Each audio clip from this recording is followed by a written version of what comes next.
Hello, everyone.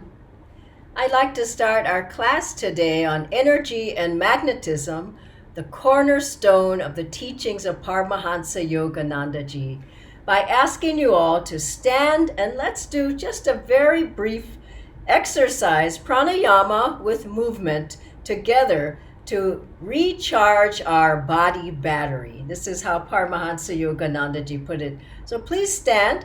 And with a double breath through the nose, inhale and tense your body. It should be vibrating with energy. Then exhale, relax your body and let it calm down and relax. Inhale, oxygenating the body. Exhale, getting rid of the toxins. Once more. Inhale, vibrate harder. Exhale, and relax. You probably feel more alive, more awake and ready. As Paramahansa Yoganandaji used to ask people when he would run out on the platform to give his lectures, how feels everybody? And he'd have people shout out, awake and ready. How is everybody? Awake and ready. And so with this class on energy and magnetism, we want to get the tools, understand how we can always be awake and ready.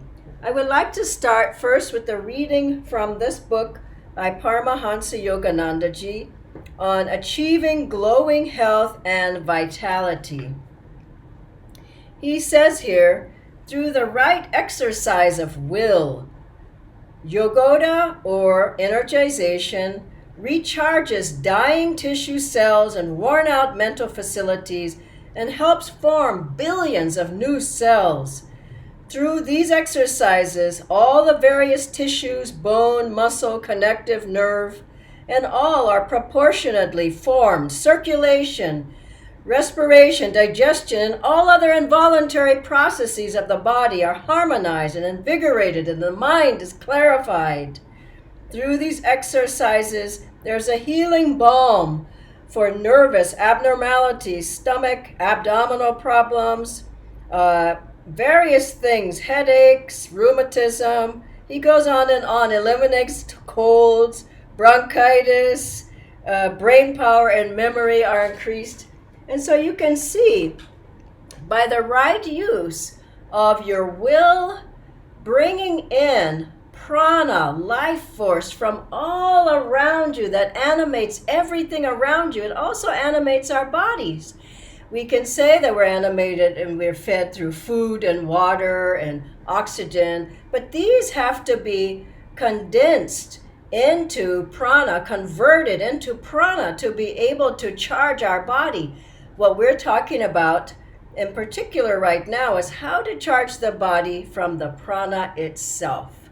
And so when we talk about energy, we have unlimited energy at our access, but everyone's fatigued, they're tired, they can't get off of the couch. I read a fascinating story just recently online. It happened a few years ago, but there was a little boy who had run out into the street to get his ball he was playing with, and he was hit by a car, and he was pinned up under the car, and all they could see was his little legs just flapping. And two ladies who were working in their gardens, they ran out, and you know what they did? They picked up the front end of the car and got that little boy out and saved his life. He got to the hospital and his life was saved. He recovered. Where did they get the strength to lift up a car? Well, we have that strength. We call it also a second wind when someone's running, or they get more energy to be able to do whatever they want to do. So this energy is at our demand. If we demand it to come, if we will it to come, we can have it. Now, why do we need more energy? First of all, physically. Physically, if we have a flow of energy, it's like getting a river flowing of energy, of prana through our body. Otherwise, we have stagnant energy, like a stagnant pond, that the energy, the water is not flowing properly. So what happens in the human body is that illnesses, ailments come, diseases come. And then if you're sick, if you have more energy, you can get them out of the way quicker. Otherwise, they tend to linger. And so physically, We want to have more energy to flow through our body so that our posture is better, our eyes are bright, our voice is strong, and all of these things help us. If we can have more energy, we're more alive in life. Physically. Now mentally, we can have more inspiration. We can have more insights, answers, solutions, creativity. We're able to know what the answers are to things in our work and everything that we do. And then spiritually, we're able to have more access to our highest potential, to the super conscious level of our being, not just the conscious level, not the subconscious level, where we dream and when we sleep, and the conscious is what we're working on now, speaking and analyzing and all. But we're able to lift up to a higher level, super consciousness. And so energy helps us to just launch ourselves up and to reach the heights of what we want to do, how we want to think. We become more successful, become more prosperous. These are all things that help. Now, Paramahansa Yoganandaji, whose teachings I'm speaking of, he had a man who came to him. I believe it was a brother of one of his disciples. And he said, oh, this is going wrong and that, and I lost my job, and my relationships are bad, and on and on. And Yoganandaji said something very interesting to him. He said, you're jinxed. He said, and you've jinxed yourself. Now, what does that mean? This man had a low energy. He didn't have an energy that would help him to rise up, to meet challenges, to face things that were going wrong, to be able to figure things out and all. Yoganandaji helped him to get de-jinxed. Now, we can de-jinx ourselves by doing particular practices that help us to strengthen our energy and bring in a stronger flow. That flow comes in through the medulla oblongata at the base of the skull. That's where prana is entering the body, the main source, the reservoir of our energy. And so if we can do particular practices that Yoganandaji gave, we'll be able to enhance that flow. Now, I wanted to name, before we go into that, a few things that help us in our daily lives, that are ways that give us energy just every day. So we're just conscious of them. So people they have Ayurvedic treatments, are very good, massage, medicines people take, chiropractic, essential oils, homeopathic, crystals, hands-on healing. There are many, many things that we can do. But you know what's interesting? Those things are all outside of ourselves. What the great masters taught was what is inside of yourself. How can you ignite what's already there instead of someone else giving you or doing for you or healing you? This is self-healing. So there are several things I'll talk about now, just briefly. First is Yoganandaji taught, what I was going into a moment ago, a series of exercises called energization, are the recharging exercises, which help you to draw in prana, life force, into your cells, muscles, tissues, and charge the body battery. We do them on this path every day, at least once. They take 10 minutes, 12 minutes or so, and you can learn them through the Sangha. There's also a wonderful series of 6 exercises, which are called the super conscious living exercises. Living with higher awareness, highest potential, super consciousness. I'll just do one for you so you get a feeling for them, and then you can learn these from the Sangha too. But they are movement with a positive affirmation. And so I'll just do one.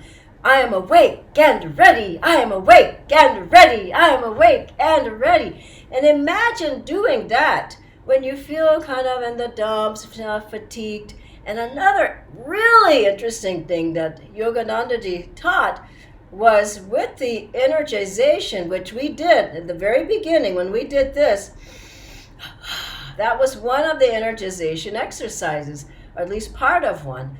Now, what he said, which I do every day, which I'll give you as something that's very helpful, he said in the mornings, before you get out of bed, especially if it's hard, it's winter time, it's cold, you don't feel like getting up. He said to just lie in the bed, and I do this daily, and inhale, tense your whole body, and exhale before you get up. Through 2, 3 times, 4 times, 5, however many times that you need to be able to get up. This is a fabulous exercise that you can do. So I wanted to add that to what we did earlier. You can also do that lying down. You can do it sitting in your chair at work to energize the body. That's just one energization. Then I just showed this awake and ready. That's one of the super conscious living exercises. All these you can learn from the Sangha. Then we have yoga postures, Ananda Yoga. Ananda means joy. So we do the yoga postures every day to be able to send the current of energy harmoniously all throughout every part of the body. And we do them with affirmations. I am calm. I am poised. As you do the yoga postures, instead of doing them like calisthenics and jumping in and jumping out of a pose and going so quickly, but doing them nice and slowly and like a spiritual dance, like meditation in motion. We do the postures. The other physical things for energy Yoganandaji recommended was one is get out every day and do some exercise. Do exercise until you break a sweat. Now, when it's hot in India, you don't really need to go outside to break a sweat. You can break a sweat in the house. But you understand what he means to really get moving. I walk, I swim when it's possible. It's not possible these days. I have a bicycle at home. I get on a stationary bicycle. So find something that you can do that helps you to get energy moving. Of course, also, we have, as many yoga paths, pranayama. And you inhale, exhale, and there are many pranayamas that just help you to stay energetic, have more prana, have more energy to work with in your day. So energy means if you have more energy, you have a better life. And this is reason we use these different possibilities, different ways of having energy, is that we have a more healthy, a more uplifted, a more safe and protected life. One last thing I'll show you, speaking of protection, is this exercise Yoganandaji taught, bringing your hands forward and back in front of you, like and visualize light. Touch the hands forward and back and say out loud or in your mind, Om or Om Tat Sat, meaning you're surrounding yourself with God's vibrations. And so these are all ways that can help you to get more energy. Now, just as important as the principle of energy is the principle of magnetism. They go hand in hand. Paramahansa Yoganandaji said, the greater the will or willingness, the greater the flow of energy. And to that, Swami Kriyanandaji added, then the greater the magnetism and the greater the inspiration. And that means the more magnetic we are, the more in that field, that aura of light and energy and magnetism, come things that are needed in our lives. Maybe friends come and help us with particular things. Opportunities come. Maybe our finances get better. Abundance come. Ideas, inspirations, different things, insights, solutions. They all start coming to us because of our spiritual magnetism. God comes to us. The gurus may come to us because of that openness and receptivity and us drawing through the magnetism of our soul, that vibration and energy to us. I'd like to start with a brief reading from the book Raja Yoga by Swami Kriyanandaji. These are his words on magnetism. Magnetism, like the power of gravity, is a definite force. Though not perceived by the senses, can be cognized. A magnetic field is created every time a current is passed through an electric wire. The nervous system, too, transmits scientifically measurable electrical impulses. In so doing, it sets up its own magnetic field around the body.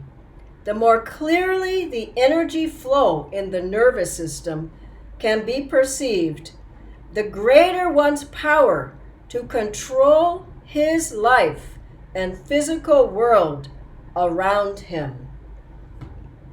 So you see how important this principle is. And it's for everyday life, not just, oh, I need something, I need this and that. But your whole destiny, your karma can be changed. Everything moving forward in your life can be changed. If you can change your energy and magnetism, you can change the outcomes, the destiny in your life. Now, what do you need to change your magnetism? Well, something very, very important is to try to create in your life, to have in your life, to live in your life, positive magnetic thoughts.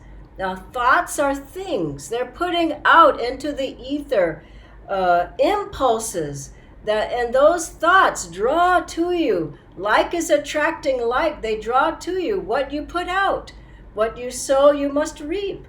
And so in your mind, to try to always carry positive thoughts, uplifting thoughts, thoughts of kindness, thoughts of peace, thoughts of light. You can't be magnetic if you're in anger all the time, fear, jealousy, pointing the finger at other people. This is so non-magnetic. And so always try to be uplifted and positive in yourself. There are some wonderful stories. One of Swami Kriyanandaji walking past Paramahansa Yoganandaji one day, and Yoganandaji asked him, well, how are you, Walter? And he called him Walter. And Swamiji said at that point, he was young, he was like 22 years old or so, and just kind of, moody. And he says, well, and Yoganandaji says, that's good. He just didn't want to wait for an answer to come. This is wrong, and that's wrong, and this is wrong, and this is how we have to be. If we meditate, we do our exercises, energization, we do yoga, affirmations, we listen to uplifting music, chant, are with uplifting people, have satsang, do seva, then we'll be magnetic and our thoughts will be positive. There's another wonderful story of a woman who was a disciple of Yoganandaji, and she had the thought in her mind that everything was a heavy job. And so Master said to her one day, you shouldn't work so hard. Why do you work so hard? And then she said, okay, well, Guruji, I won't work as hard. And he gave her more work to do. She was in the ashram at the place where he was. And so he saw her again and he said, but I told you not to work so hard. Why are you working so hard? She says, oh, okay, I won't work so hard. So she stopped doing so many things and he gave her more work to do. And that went on several times until finally one day he said, I've told you don't work so hard. And she says, she got the point. She says, Guruji, I understand now. Why don't we change that word work to seva? Service. And he says, now you understand. You've been working your whole life and complaining about work. It's the wrong word. It's the wrong attitude. And it makes us tired and it demagnetizes us. So if we think of it's a seva, it's a self-offering, everything that I'm doing, he said, you'll have twice as much energy. In fact, you'll never get tired. And another one I remember of, there was some of the monks with Master, and Master Yoganandaji asked them to build a swimming pool for him. He never used it, but he wanted to keep them near him. So they were building the pool, and because of their work, they had to work around the clock. And so they were chanting, and they were so happily doing it. And one monk, after about 1 or 2 hours, he said, no, I didn't come here to do this kind of work. And so he sat down and he didn't do anything. The others were chanting and they were going, and they worked, I think it was 23 and a half hours around the clock. And they were so joyful and full of energy, totally magnetic after that assignment from their guru, because they were doing it for God and Guru. They all were that way except for one person. The man who sat down after 1 or 2 hours and never did anything. He was exhausted and just no magnetism. And so let us remember what we do, what we say, who we're with. All these things have a lot to do with our thinking and our thoughts. Let's keep our thoughts uplifted and inspired and joyful as much as we can, and that will create a magnetism, the right attitudes. Now, we also know that there are places that are magnetic. Let us stay within the boundaries as much as we can. Online is there all every day. There's many things from Ananda that are happening where you can be in satsang with devotees online. That's a positive environment, a positive place to be in when you can. Also, there are places that when there's not this kind of challenge in our lives, we go to beautiful places that are pilgrimage places, and they give us magnetism. You can just sit there for a moment and feel uplifted. Also, going outside and taking a walk in nature, walking in a forest, walking by the seaside.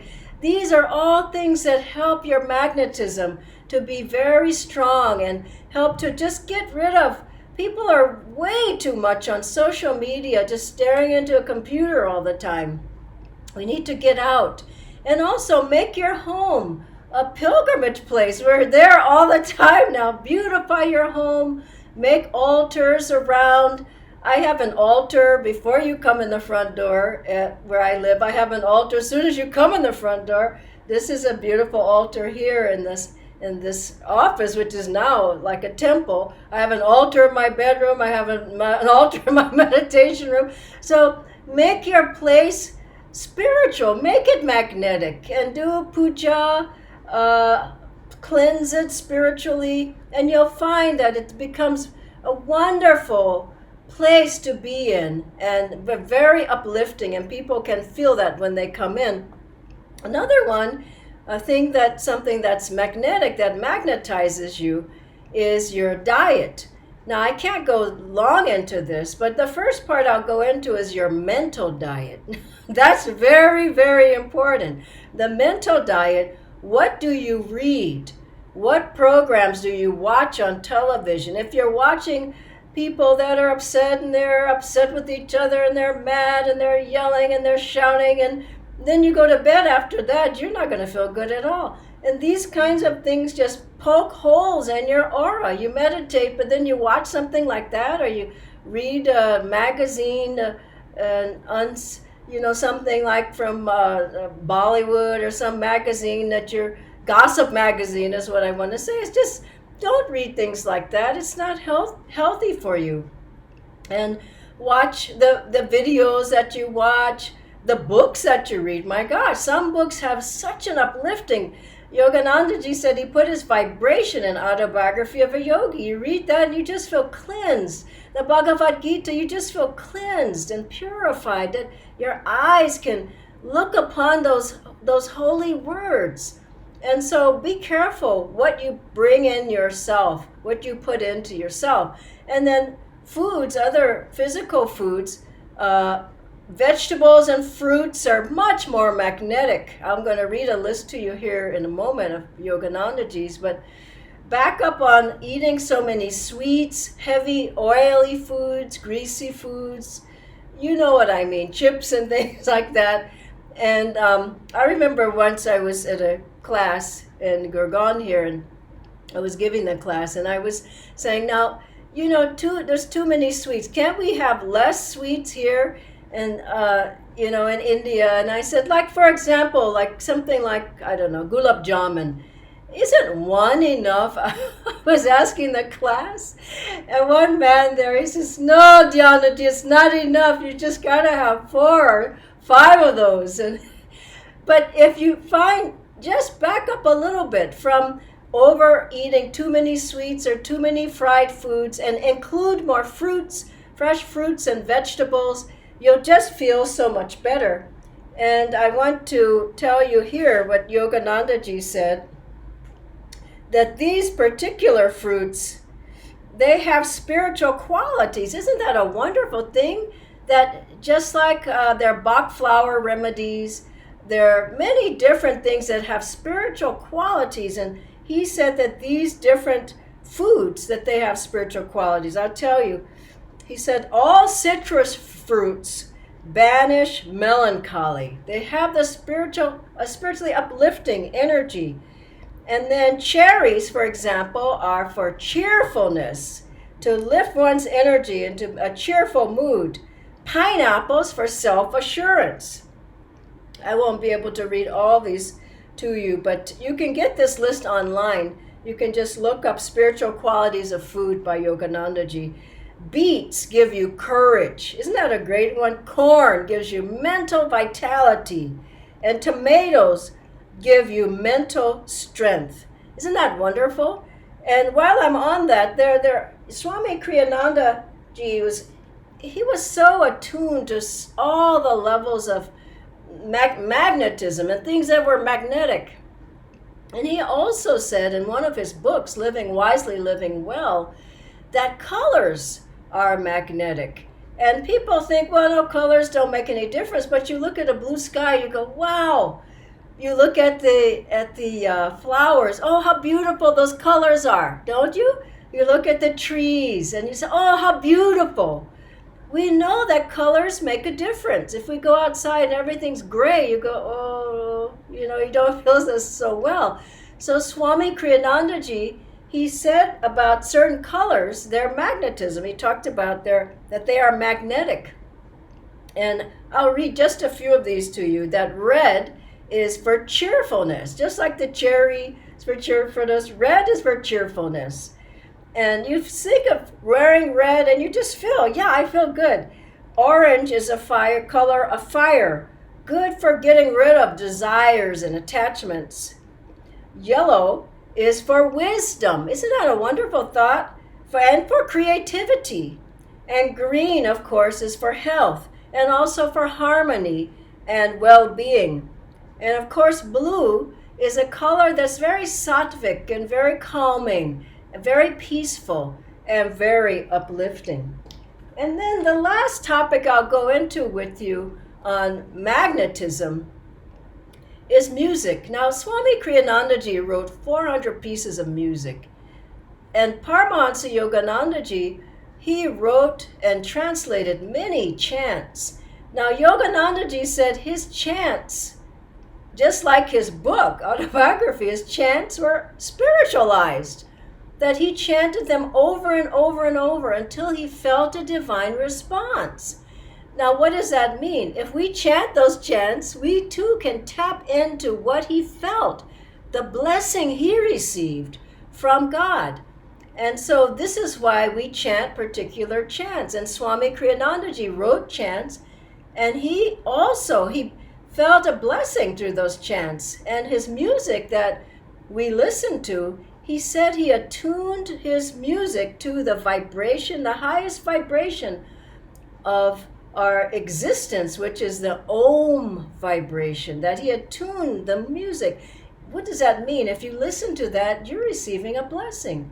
You're purifying yourself. Now, a lot of people here, they listen to all kinds of music and think it doesn't make any difference, but a heavy, heavy, heavy beat of music is not good for your consciousness. There are many studies, you can go online and find them, from Dr. Emoto with music and water, and how he showed crystals, water crystals that were just beautiful after they had heard certain music, Mozart and different pieces of music, and that they just looked very dark and heavy when he played other heavy beat music to them. Music makes a big difference.